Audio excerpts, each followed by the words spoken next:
Hello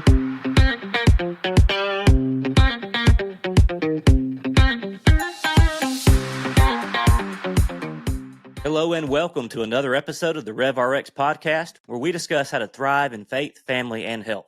My name is Chad Potts, and I'm your host. Before we get to our episode, I want to remind all the men out there that November 22nd is the day that we begin our 40 Grit Challenge. This is a challenge that I designed for men out there who want to finish 2024 strong. The way this works is for the last 40 days of this year, starting November 22nd, you're going to focus intentionally on building some habits around three areas of your health: body, mind, and soul. You're going to work out every day. You're going to complete a gratitude journal prompt every day. And you're going to read a Bible verse and a devotion that I've written each and every day. And what that's going to do is that's going to enable you to build those habits that are going to focus on your body, mind, and soul.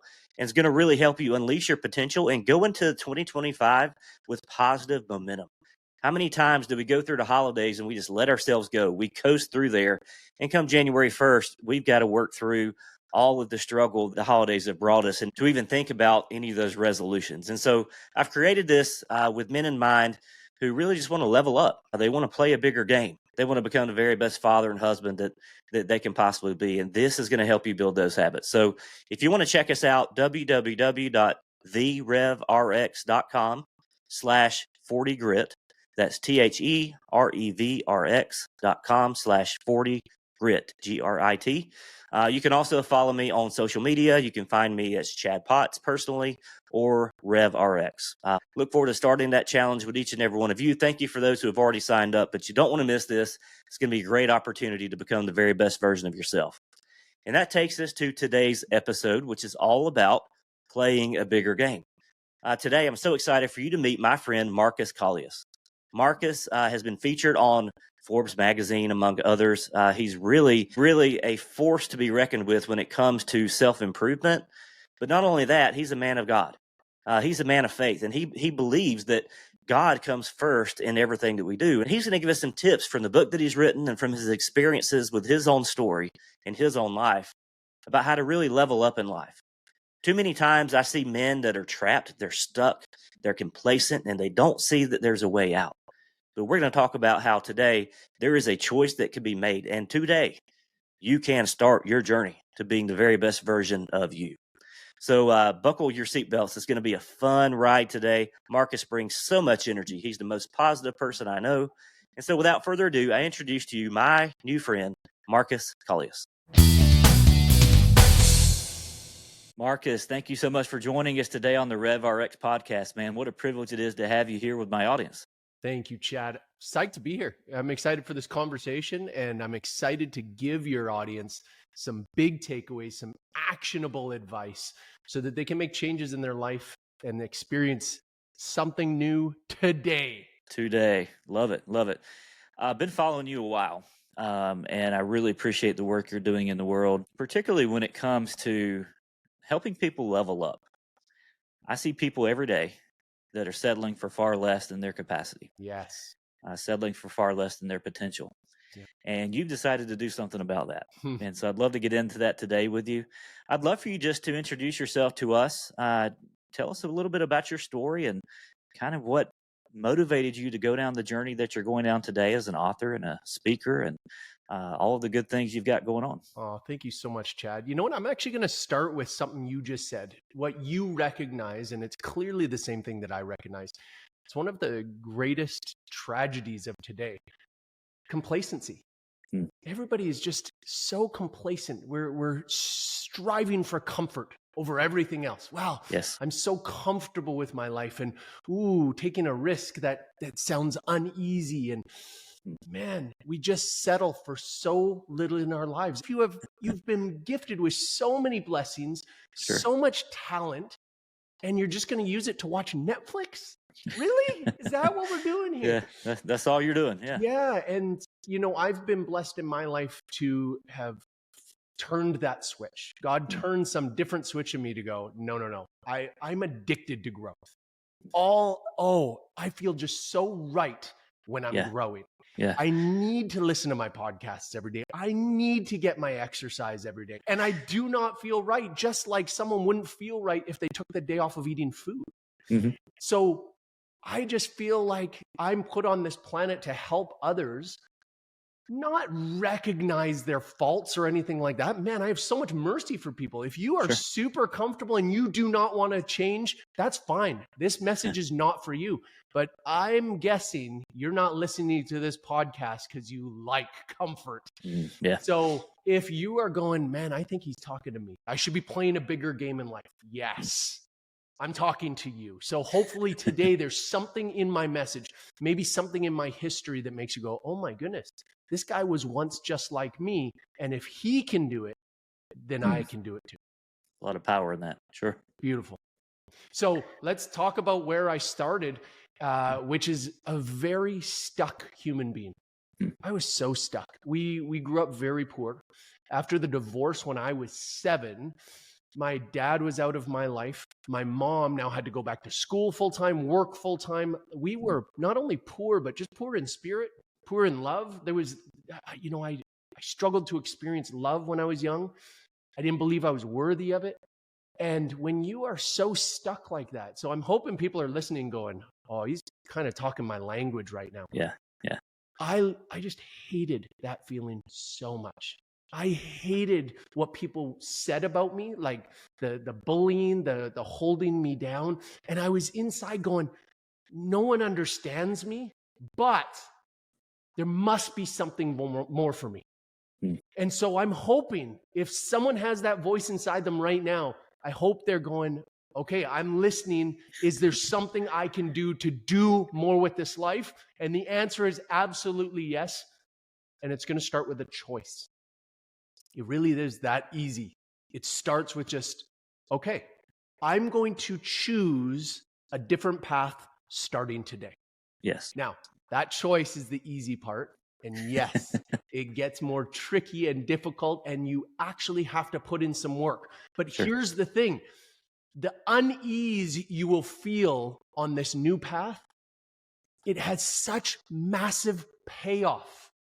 So I know the unease you feel right now living in this complacent life that you've created, and that comes with zero judgment. But there's so much pain I know you're experiencing because I experience that pain every single day. Yeah. However, once I started making the moves on this new path, it didn't just mean I had to get to the goal to enjoy. Like, I'm not there yet. I've reached many goals, but I keep setting new ones. But way, way better than that. Just the act of being on the journey, moving on the path feels so good. You can start getting that good feeling today by doing something about it and saying, okay, I've taken the choice. Okay, I've made this choice. I'm going to take the steps. And you go get some exercise that you weren't planning on getting.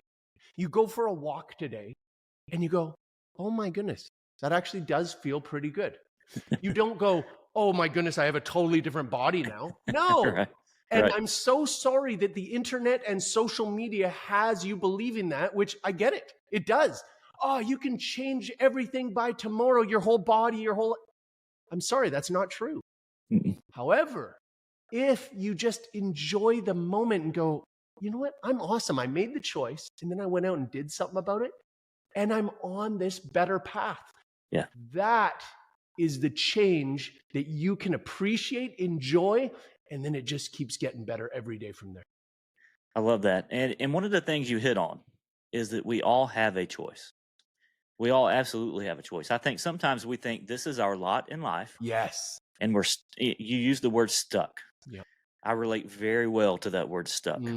I think most people do. Yes. I found myself, early on as a young adult, I'd graduated from college, graduated from pharmacy school, got the degree, got the house, got the job, all of this, living the American dream. I was stuck. Yeah. Something was missing. Yes. And so it took me years to figure that out. But, it begins with the decision. That's the turning point in your life, is that you can say to yourself, I don't have to stay stuck. Yes. There is an option for me. And that's what I love. I love the positivity and the energy that you bring to this, because there's very much hope on the other end of that. Yes. It's that problem where, you start going through life and you're in this rinse repeat cycle. Yeah. Right. Like you wake up, you go to work, you come home, you eat dinner, you go to bed. Rinse, repeat, rinse, repeat. Yep. And I talk to so many people that have this issue of, I just feel like there's more. Yeah. I feel like there's more for me. I feel like I was made for more. I feel like there has to be more to life than this. Yes. And that's exactly what you're describing. And so it starts with a choice. And I love how you mentioned this positive momentum that we can begin to implement into our lives, because when we are aware enough of the fact that, hey, there is a choice to be made, and then we start walking down that path of changing things, that starts a little bit of momentum, right? Yes. Unfortunately, we live in a culture that tells us that we can have everything we want right now. Yeah. And that's just not the reality. Nope. We can't change our entire lives in a day. Yeah. But you know what? We can change our days, and days become weeks, and weeks become months, and months become years, and years become lifetimes. Amen. And so it begins with the day. I love that, man. Oh, And so your story of, you've been there. That adds so much credibility to this. You're not some guy that says, I was born with a silver spoon and, everything was easy for me. no. You feel the pain, you feel the struggle. Oh, And that's that, I think that makes the best stories. yeah. Like, and I'm not trying to highlight my stories. I'm telling you, wherever stuck you feel right now, this is a great part of your story. Nobody wants to hear the story of, I took a $20 million loan from my dad and I made another $3 million off of it. That's how awesome I am. Right. Everybody wants to hear I came from nothing. So wherever you are, this is a phenomenal start to your story. And Chad, I just want to go back to something you're highlighting that I love that you're highlighting. When we're talking about this choice and being stuck, one of the problems that people aren't recognizing is that when you feel stuck, what you're actually feeling is out of control, meaning I don't have control over these things. Chad, there's nothing I can do. The government is making me do this. My job, my this, my bosses, my wife, my this. All these people have created this life that I can't move in here. When you make the choice, right now you can make this choice to take control of something. Anything at all. So I come from a fitness background. So I talk about fitness. I talk about diet. I talk about your exercise routines. If you just go and do something today for your health, you recognize, oh, wait, I'm in control of that. And if you can now take that and use that anywhere else in your life, like, I'm going to turn off the news. The news, politics will not impact me today. Wow. I'm in control of that too. You're removing an influence. Yeah. That's right. And you have so much control over your life. As soon as you start taking that control, and that's what I did. I recognized I had all this control over my life. I'm the one who gets to make these choices. Yeah. If you hand them over to others, they will absolutely make those choices for you. Yes. And I'm sorry to say, even if they're your family, they don't always have your best interests in mind. No. And it's not because they don't love you. It might be reinforced by their love. Right. Are you sure you want to do that? Oh, that sounds risky. I did that before. You might not like the outcome. They have the best intentions, but you have the control. You can make that decision and go, hey, I'm going to do this. That's so powerful. Yes. So many times we play victim, and I say that with no judgment or shame, but it's just the place we find ourselves sometimes. Yes. I'm in this rut. It's usually not because of ourselves, or at least we don't tell ourselves that. I'm in this rut because XYZ has happened to me. Yes. You mentioned it yourself, in your story, you were in the place that you were in completely outside of your control. You couldn't influence your parents and whether or not they stayed married or divorced. You couldn't understand, you couldn't influence the fact of, where you find yourself now, but you can influence whether or not you stay there. Oh, dang, you're good, brother. Oh, I love this. Can we stay on this victim card for a second too? Yes. I just love everything you're saying. And I'm sorry if this sounds cliche, everybody, but you have the choice every single day to either be a victim or a victor. Yeah. And listen, again, with no judgment, with only mercy here. We all have a victim card to play. Yep. I absolutely played that card for so many years. You don't understand. We are so poor. You don't understand. I don't have a father in my life. You don't understand. I don't have parents. I don't have this. I don't have that. I don't have a chance. And people accept it. Oh my goodness. Oh, you poor thing. Mhm. All that pity, all that victimhood got me nowhere. Yeah. So as soon as I went, you know what? Forget that. Forget all of that. You guys keep your pity. You keep all that. And I'm going to go, in spite of that, Mhm. I'm going to do something about it. I will. What can I do? So yeah, maybe when I was 7 years old, I couldn't do anything about my financial lot, but I still tried. I was that kid who was constantly, even in the rain, setting up the lemonade stand. I was doing everything I could. I remember what it was like to pick weeds for 1 cent per weed. Do you know how hard it is to make $1 off of that? But I did it. Wow. So we have this choice. You have this choice today. Don't just play that victim card over and over. And if you do, hey, again, I love you. I got mercy for you. But if you ever choose to go, I wonder if this guy's right. You know what? Maybe I'll try it the other way, even for a day. Just see how it feels. Yeah. And see how much control you actually have to go, you know what? It actually kind of felt good that, yeah, I took control of my exercise. I didn't let McDonald's tell me what my diet was going to be. I chose what my diet was going to be. See how much better you feel. Yeah. It brings up this truth that I've come across time and time again, and it's the fact that it may not be your fault, but it becomes your responsibility. Ooh, boom. You know, it becomes our responsibility to step up and say, I'm not going to stay here. I'm going to play the bigger game. Yes. And it's kind of what you're becoming known for. You're known as the bigger game guy. I will take that. So, yeah, to the point of hey, you've written a book about it. Can we get into a little bit about that and what really influenced you to write the book? And then, maybe even getting in some of those 7 principles that you have. But yeah, tell us a little bit about the book and I love how that will help our men and women listening to really and truly play the bigger game. I love that. I love that. Thank you. So I felt very much called to write this book. It had been on my mind for years, been on my heart. But there was a moment a couple of years ago where I really felt God say, it's time. It's time now. And even to the point where he started to clear my plate so that I would be forced to write this book.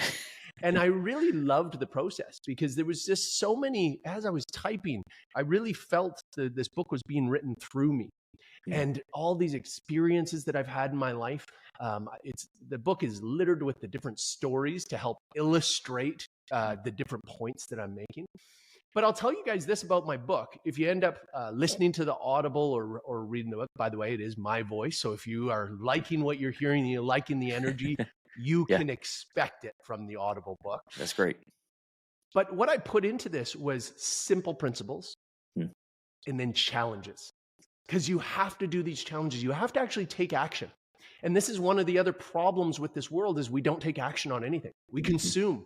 We are a consumer society. We scroll and even if you are one of the amazing humans that are remaining that actually read books, how many of us are actually doing something with the knowledge? Wow. And think about this wild thought. Let's say there was this chance you read every single book on the planet. You read it all and did nothing with it. How much of your life would change? Nothing. In fact, it would actually get worse because you'd have all this knowledge and you know what you should be doing with it and you're still doing nothing. Your life will get worse. Yeah. Guilt. Exactly. But if you take some action on this, so that's what these challenges are in the book. They say, put down the book, take this challenge right now, try this right now.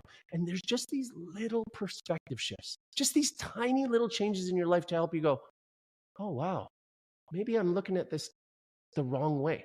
And I'd love to give you one of my favorite illustrations about this. Sure. Let's say you go to your car and, oh my goodness, my keys. Oh no, I can't get into my car. And you look inside your driver's side window, you look and nope, they're not in the car. You walk away and you're pissed, but you change your perspective just slightly. And you go to the window in the back and you look and clear as day. Now I can see the keys are in the car. Think of how much of your life works exactly that way. You look at it this way, and I can't figure this out. This is a mess. But you or someone else goes, hey, what if you just looked at it from that angle? And everything changes when you just Wow. change your perspective a little bit. And I was so blessed to learn this when I was 15 years old. And my mentor, Tony Robbins, entered my life at 15 and showed me a new perspective. And ever since, as soon as you really grasp that concept that I just gave, you can recognize that every single day, every single challenge that you have in your life might not be as big as you think it is. It's a perspective question more than anything else. And often when I'm looking at something so horrifying that's straight in front of me, but I look at it this way, it's like, oh, that's not that bad. Wow. There's so much power in shifting perspective. Yes. I oftentimes counsel with people both in both my careers, both as a pastor and a pharmacist. I see this happen in both places. People tend to kind of overreact to a situation that's happening in their life, either positively or negatively, right? Yep. And one of the things that I've gotten to where I told them is I'm like, look, things are rarely as bad as you think they are That's right. in the moment. Yes. And things are rarely as fantastic in the moment as you think they are. Let time do its thing. Separate yourself, take a different perspective on it. Yeah. Because time is a big shifter of perspective as Huge. well. And you know what? You're going to see that it's not as big a deal as you think. Yeah. And that's a good way of looking at it. I love that illustration. Thank you. If you look through the one window, can't see it. Yes. Now my whole day is ruined. Yes. You take a little step sideways and you look at it from a different angle. Problem solved. Boom. And I want to go back to the issue about books. I'm a book guy. I don't know if you can see behind me. I got wall-to-wall bookshelves. I kind of I have a book problem. And I'm a big consumer. And I found myself doing only consuming. Right. So I'll read the book and I'll be able to say, oh, in this book, they said this. And I can have some facts and figures and things. But what I found is that, you know what, I'm not taking any action from what I'm learning. So one of the things that I've started doing, and I'm not saying this is the right way to do it, but your book does it for us because your book has the 7 different principles listed, and then it has the challenges along the way, and it makes you pause and say, okay, so what? Yes. And so when I'm reading a book now, and it's, if it's something along the lines of business or if it's something along the lines of self-help, just becoming a better version of yourself, whatever that may be, I'll take notes as I'm reading the book. And it's a little more labor intensive, but I'll take notes along the way. And then every so often, I'm going to leave a page blank, and that's going to be my so what page. Yes. Because knowledge without action, is in a lot of ways pointless. It is. And knowledge isn't pointless, but you know what I'm saying. If we're not doing anything with it, it's wasted. Yes. And so there's so much value in being able to pause and then say, all right, now what? So what? How does this apply to me? And I love that it's structured that way. Thank you. Is that kind of been your experience as well? It's easy to read a book and say, oh yeah, that was great. I enjoyed that. Really got a lot out of it. Yes. Next. Yes. Yes. Yeah. And what did I get out of it? Oh, shoot. Yeah. Wasn't there a good point on nothing? Yeah. Yeah. But when I started to do something very similar to what you're doing, which is regular pauses, really think about something and start to paraphrase it in my head, if you will. Mm-hmm. Like, oh, now the point sets in. And one of my favorite things to do, I encourage this to people so much. When you come across a hot spot in a book, something that's like, oh my goodness, this is a principle that would change me. Yeah. Go tell it to somebody. Because what's so awesome when you know you're about to tell it to someone, your brain is going, okay, well, you better learn this thing. You don't want to sound like a fool. So do we need to reread it? Okay, I'll reread it. And you absorb it like, okay, I'm about to teach it. And for me, I love teaching this to my daughters. Mm-hmm. And I love talking about this stuff with my wife. Now, my wife is a super intellectual. She's also an author, but she's like a real intellectual author. So I don't want to show up unequipped. So I got to know this stuff. And same with my daughters. Like if I'm reading something and I'm going, oh, this is life-changing for me. Well, of course it's going to be life-changing for my daughters. So I don't want to just go, well, there's this principle that's kind of like, And they're going to go, what are you even talking about, Dad? I want them to be like, whoa, Dad, that's profound. Yes, I'll use this. So when we go to teach somebody else, we are going to digest it and utilize it and understand it far better, and it will make a greater impact in our own lives.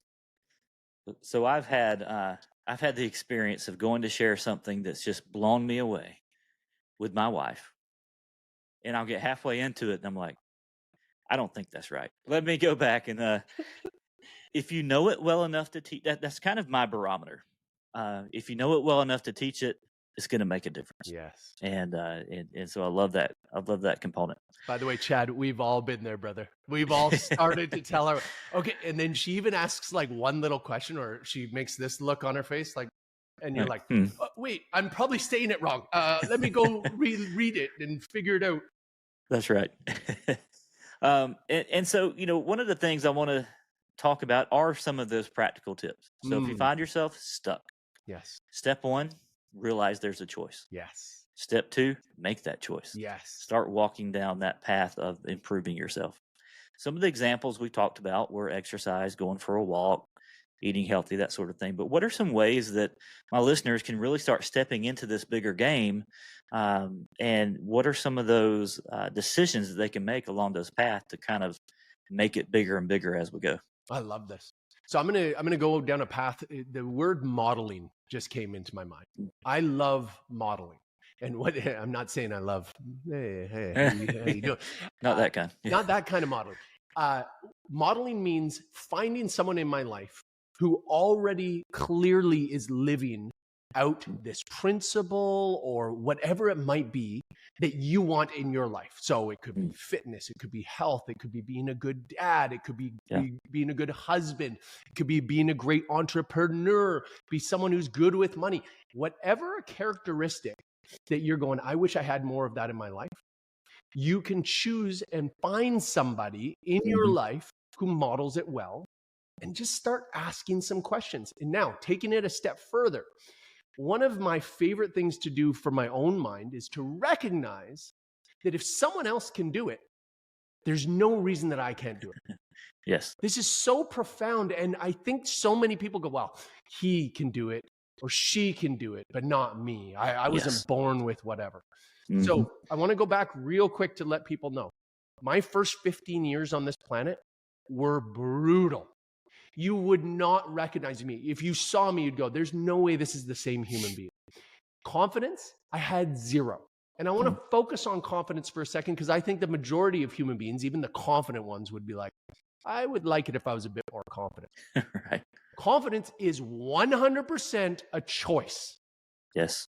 I was not born with confidence. Up until I was 15, I literally had zero. If somebody said, this is who you are, I go, okay, that is me. I'm sorry for bothering you with my horrible presence. I was so blessed. There was this beautiful moment when I was 15, and I actually felt God say to me, hey, you're about to go on this trip, and where you're going to end up, no one knows who you are. You don't have to be the person that you've been made to think you should be by the people at home. Yeah. And the number one thing on my mind, well, I want to be a more confident person. Now, here's the coolest thing, and I hope people are listening right now because this can be life-changing if you let it. You already know what it would look like to be that better version of yourself. Wow. So in that moment, what does it look like to have more confidence? Well, if I'm supposed to have more confidence, my shoulders are going to be a bit more back, and I'm going to make better eye contact when I speak with you. And when I talk, I'm not going to talk like this and maybe, I'm so sorry, Chad, for my opinions. No, I'm a man of confidence. My opinions are worth as much as anybody else's. And when I shake your hand, you're going to feel that shake. And I'm going to keep eye contact. When I got off that plane, I was that different human being. I want to be really clear, though. I was the authentic me. I wasn't pretending to be someone I was not. I was just not allowing all the shackles that had been put on me all my life to hold me back any longer.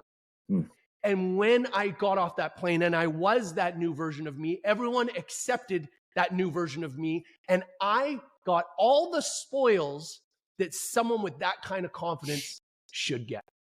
Love it. That changed in minutes. This doesn't have to take years. You don't have to go, oh, this is a 20-year journey. No, this can change today. You can try it out today. Will everybody accept you that way? No. And one of the hardest things to do is to do it with people who already know you. Yeah. Oh, are you pretending to be someone you're not? What if you just went, by the way, this is a true story. One of my employees, I love him for this so much. His name is Christian. Christian wanted to be a more confident person. And we had these big conversations, and Christian went to the mall and practiced on people he didn't know, just making eye contact and giving a little head nod.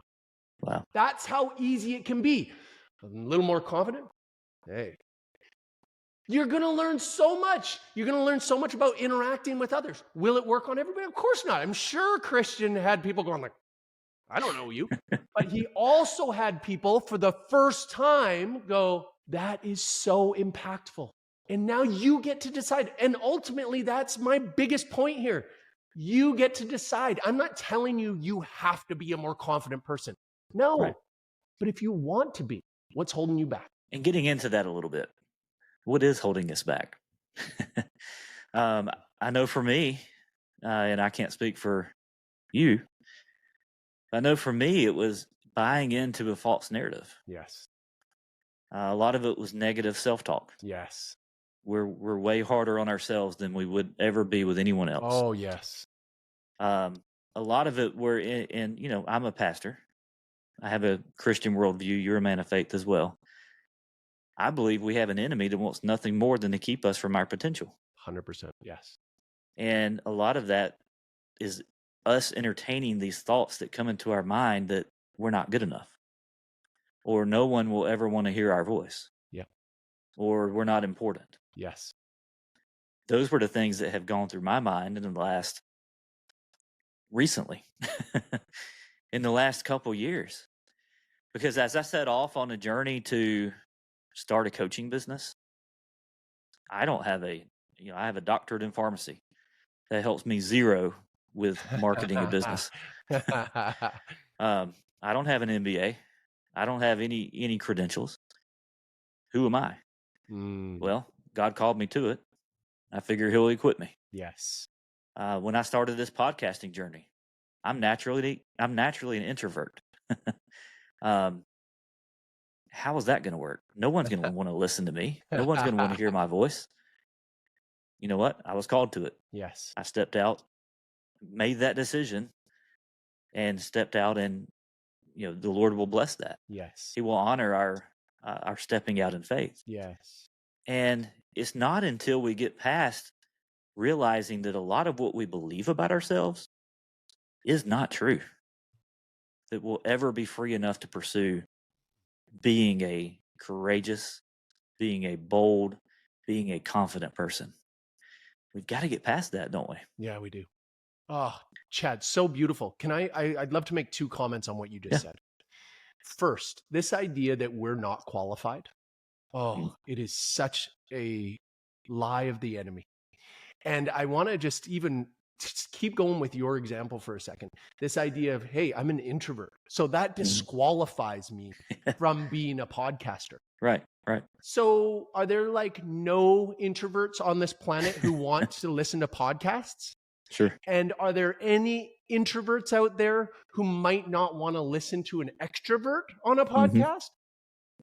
There's so many. So if we listen to that, if Chad had listened to that voice, no, only extroverts can be podcasters. Boom, you've got all these people going, well, so I'm an introvert and I'm forced to listen to these loudmouths. So that's number one. Yeah. Number two is this, and this is another principle from my book, and you wanted to give your listeners something concrete. So here's another one. Here's how our brain works, everyone. It's actually very similar to the way that Siri works. Everybody knows Siri from our phones, and if I speak too loud, she's going to get involved here. She's listening. So here's how our brain works. If I say, Marcus is about to start a podcast, and I go, Marcus, what are all the ways I'm going to fail? Because I'm a loser. It's going to go, allow me to give you some reasons. Here are all the failures in the last, actually, you know what? In your whole life. Let me pull something back up from many years ago, because you asked how am I going to fail? So boom, this, all these reasons, you're a loser. Oh, I'm not starting that podcast. However, if I said, what are all the reasons I'm going to win? It will do the same thing. It'll pull up all the reasons you will win. Oh, here, remember when you won this? Remember when you shouldn't even have been in that race and you won it? Boom, boom, boom, boom. Wow. Unfortunately, how many of us just use it for the negative? And we ask negative things and we get negative answers and we go, oh, see, I shouldn't do anything. So if you recognize what I just said is a truth, and you start asking your brain positive things today. I want to be really clear. This is not just like, oh, positive thinking. You got to be more positive when you're, no. I'm saying just simply ask it more positive questions. And so I think I give this example even in the book. If I said, Siri, is it safe to travel by air? The answer will be super positive. It'll tell you that it is the safest way to travel. Right. If I said, Siri, are there a lot of plane crashes? It's not going to now give me a positive answer. No, it's a safe. No, it goes, you asked me about plane crashes. I'm going to tell you plane crash, this many dead, boom, boom, boom, boom. So don't ask how many plane crashes. Ask, hey, is it safe? Ask the positive stuff and you're going to get more positive answers. Learning to ask better questions. You want a hack. Yeah. We all want hacks. Yeah. We want shortcuts. We want hacks. Yes. You want a brain hack? Use it for the good. Awesome. Our brains are powerful. Yes. And more studies are coming out about how our brains work. You've got this gigantic mega computer in your brain. Yes. We still don't know how it works. We're this far into the human experiment, so to speak, and we don't know how it works. It's literally blowing our minds. Yes. And we're finding this evidence that's coming out to show us your brain looks for evidence of the questions that you ask. That's right. And that's exactly what you're saying. I love that. Perfect. And so, you find yourself stuck. Number one, I want you to know that you're not alone. There are so many stuck people out there. Yes. Used to be one. Marcus used to be one. Lots of people find themselves stuck. So don't beat yourself up about where you are. Really good. Instead, ask those questions. Flip the script. How can I be better? Yes. Not how did I get here to start with? Because there's lessons in the past. But the better question is, how can I get out of this place? And Marcus's book, Play a Bigger Game, is a huge part of what it looks like to step out of the limitations that life gives us sometimes and really reach your full potential. Yeah. And so it's been so fun, Marcus, to sit down, and you bring an energy and you bring an expertise that is so unique. And I just want to thank you from the bottom of my heart for the work that you're doing to help people step into their calling and step into their purpose. Oh, I appreciate that so much, Chad. Thank you. I love what you're doing, man. Thank you for letting me be part of this. And I want to just give people one more really exciting piece of information. Sure. If you are looking at me right now and I've got my crap together and I've got a great life, which I do, by the way, this is really exciting. I am not that far away from where you are today. This is not, oh yeah, just do these things I say, and in 40 years, you might be able to do it too. That's bullcrap. And again, that's the enemy giving you that lie to go, don't bother starting. That is not even worth it. A long race. Yeah. You are one decision away, just one, to being on a totally new path for life. And I just want to highlight something so wild. This is a wonderful brain thought. Can one penny make someone rich? You'd go, well, no, it's just a penny. Well, but hold on. Now I put another penny down. Am I rich yet? Well, no. At some point, you stop saying no. I don't know what that number is, but I keep putting pennies down until one time I put a penny down and you go, you know what? I guess now this is, I'm rich. Okay, that was one penny. So don't think you have to have all these pennies to be rich. No. It took one. So it takes one decision that you can make right this moment to change your life completely. Will you recognize it right away? Nope. But it starts with one. Yeah. I'm a big believer in reaching your full potential. Yes. So many people settle. I was one of them. Yes. It's just time. The world needs us to step up and to become the men and the women that we were put on this earth to live. Oh, we need that. Become the men and women that we were put on this earth to be, and to live the lives that we were created to live. And so you're doing great work in helping people do that. Markus, how can my listeners find you? How can they enter into your world and see what you're all about? Thank you so much. I would love that. I would love that. By the way, I would love to be in your cheerleading team. I want to be there cheering you on. If there's anything that I said today that resonated with you, what's the harm in reaching out to me? I just want to hear from you. I'm not going to try and sell you anything. I actually have nothing to sell you right now. I would just love to be cheering you on, because if my message resonated with you, that means there's something about me and my voice that you were meant to hear. And that's really exciting for me. So it would be a major blessing to me if you reached out to me one way or another. Come see me at playabiggergame.com. Find me on Instagram or at markuskaulius.com. Just one way or another, reach out to me. You're going to get a message back, because I love hearing from people. I love cheering people on. And tell me what resonated with you and what action are you going to take today to change your life and the life of everyone around you. Wow, so powerful. Wouldn't you love to have Markus in your corner? Well, good news, you can. Thank you, my friend. What a blessing you are to me and to so many others. Keep being great, and look forward to seeing you maybe again in another episode. I'd love that. God bless you, brother. Thank you for everything you're doing. Yeah, thanks, Markus. Thank you for listening to the RevRx podcast. We hope you enjoyed what you heard today, and if so, we'd love it if you would hit that subscribe button so that you'll never miss a new episode from us. Also, feel free to leave us reviews and comments, as we'd love to hear from you. Be blessed and be the very best you.